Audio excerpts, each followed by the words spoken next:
Wat die ou wat hom vorige jaar by die huis vergeet het, toe nou vir ons teruggebring. Nadat Mike vir ons 'n nuwe trofee vandag uit die koöperasie uitgebou het, Jean toe nou die trofee wat hy verlede jaar by die huis vergeet het, teruggebring. So, die GS trofee. Dit gaan nou gaan vir die span wat, as hulle gestop het, daai kar se deure oopgevlieg en daar musiek gespeel en hulle was nie die hele tyd aan die gang gewees. Hulle het nogal redelik met 'n spoed by die breaktest ingekom en hom ingeslide in styl. Ek sal nie herhaal wat Isana daaroor gesê het nie, maar sy kan dit self kom sê. Dan hulle het ook gister, ek het hulle nou nie self gesien op die rally nie, maar wat ek gehoor het van ons marshals af, hulle is by al die checkpoints was hulle in 'n goeie gees gewees. Hulle is net lekker mense. So dan die ram en raas by die R&A, Rolof en Rolien. Gees vir julle is. Julle kan sien ook.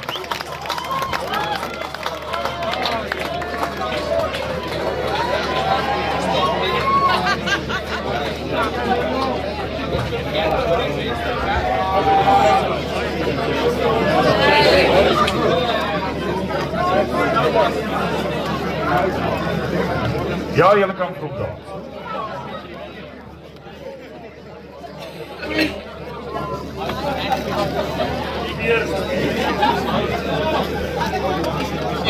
Sorry, Ashley.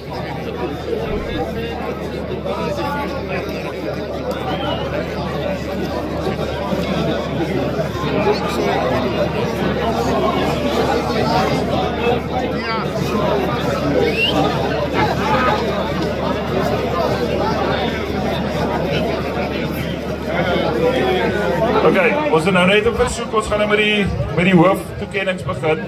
Ek wil net vra dat die mense wat opkom, dat julle net hier voor kom staan, want die gitaar hier agter is meer werd as al die boerankarre saam. Selfs die pryse wat julle oorgelieg het. Dit saam, die ware pryse. Gerry, ons gaan, en ek wil net noem, so al die wenners kan na die tyd kom, ons gaan met die backdrops, hier so met die sponsors en so, gaan Piet Langmens mooi foto's van hulle neem, ook hulle lekker pose en alles doen, jy weet. So hier is 'n foto, maar ons gaan nog lekker official foto's na die tyd neem, so al die wenners kan weer terugkom na die tyd.